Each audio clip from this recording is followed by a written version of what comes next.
I am Swedish, I am in Armenia, and there are some questions.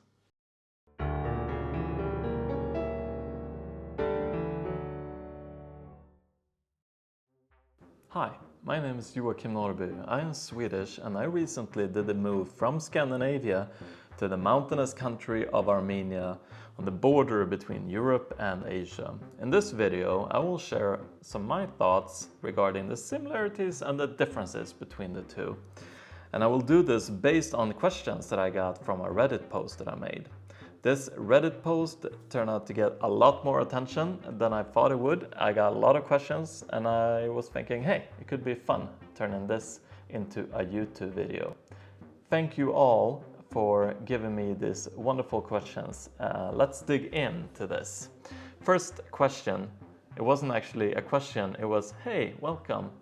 If you have any questions or need any help, ping me. This comment is a testament to how I've been treated here in Armenia. People here are so hospitable. They take a lot of effort into making you feel comfortable and yeah, proof. Moving on. Hi, welcome to Armenia. You can do visits for museum for some inspiration. For example, director Sergei Parajanov and artist Martiros Sarjan in Yerevan and also Aslamajan sisters, one in Gyumri.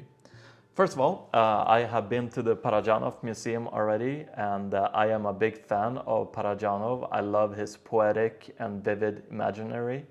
And if you happen to like him too, go and visit this museum. I highly recommend going there.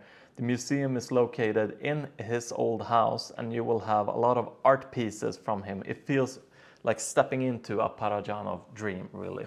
Artist Martiros Sarjan, don't know him. We'll look into that guy. Ah, okay. He is a modernist painter. Oh, that's cool.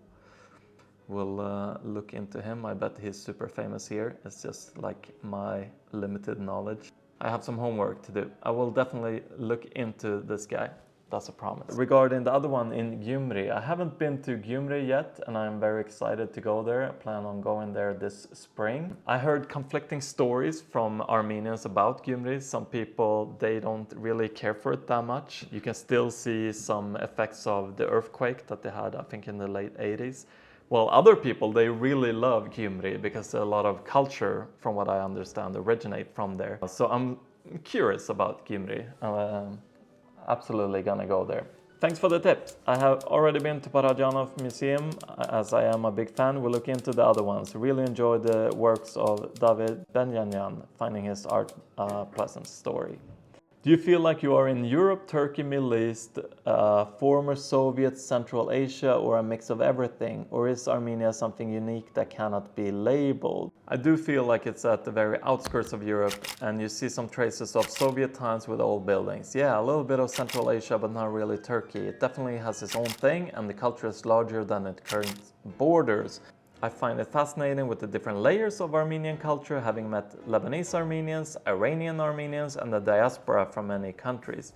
They all bring different things to the table. I feel like Armenia is very much a melting pot of different things, but Armenia, it very much has its own culture. I love walking around in Yerevan and seeing bits and pieces of the old Armenian architecture. This is Armenia in a nutshell. It's a very small country with a large history. It's like overflowing of culture in a way. It's like its own little world.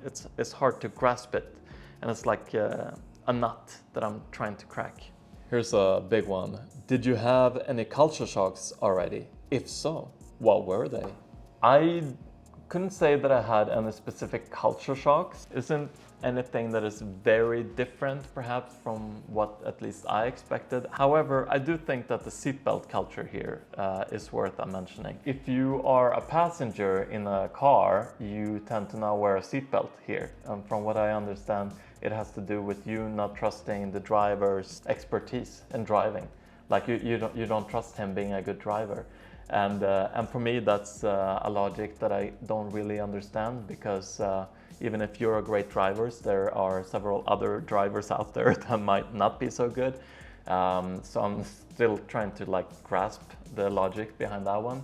And also the driving on the countryside is very exciting, adventurous, creative. Speeding down a highway 200 kilometers an hour, making passes when you have like little to no view.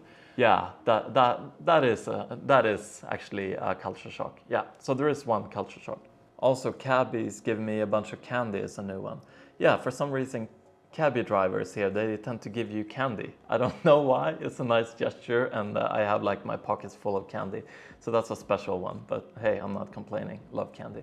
What do you think Armenia can learn from Sweden and Sweden can take from Armenia? This is something that I thought about a little bit. In many ways, Sweden and Armenia are polar opposites.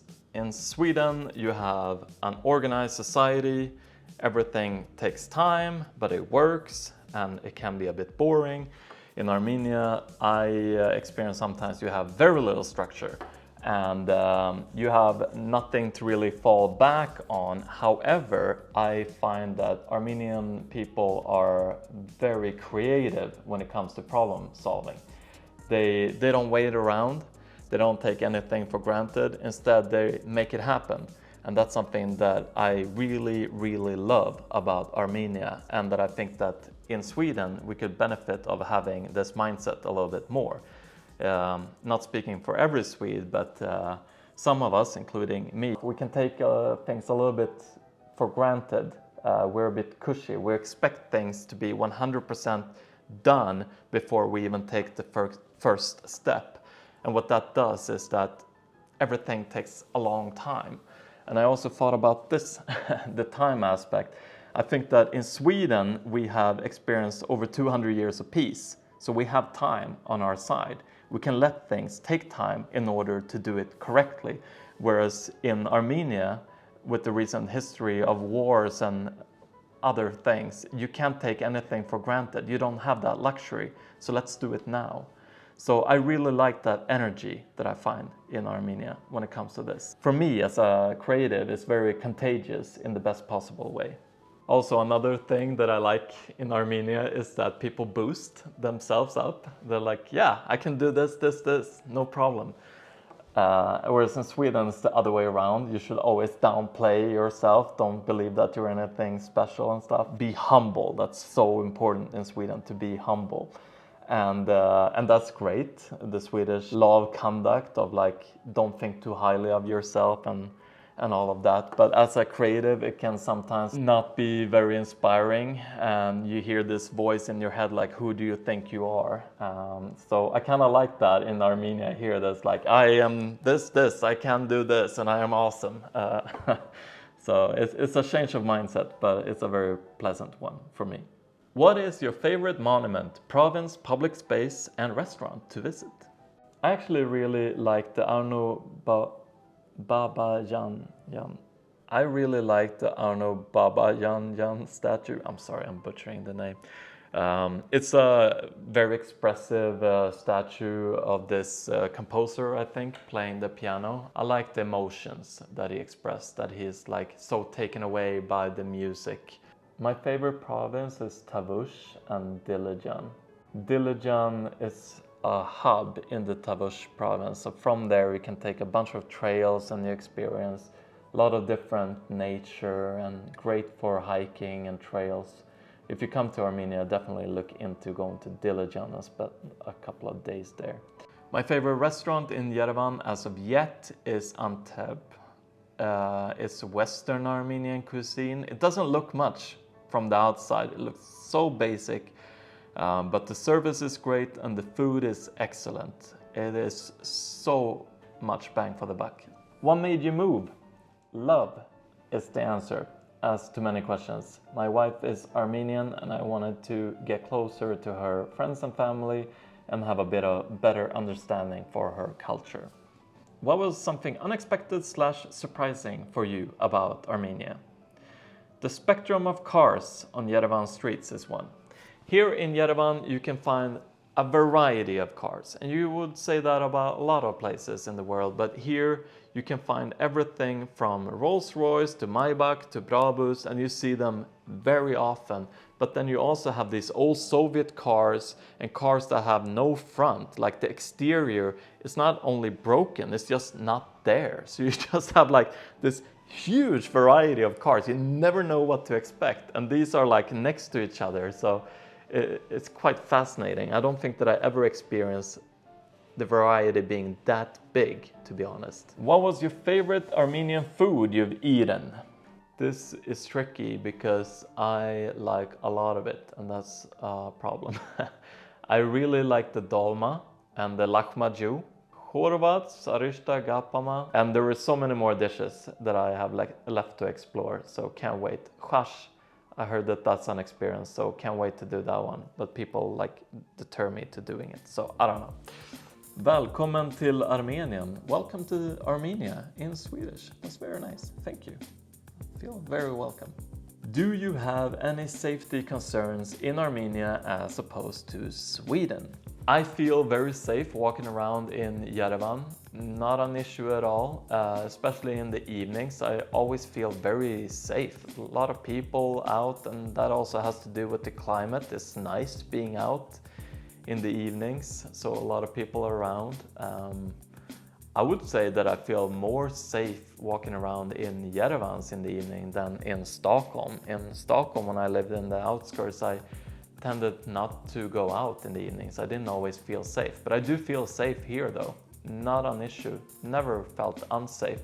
That was a few of the questions that I got. Thank you again, all of you who asked me these questions. I really enjoyed doing this Q&A because I have my idea what is interesting and not, but I wanted to hear other people's opinions. So thank you, all of you who asked me these questions. Really appreciate it.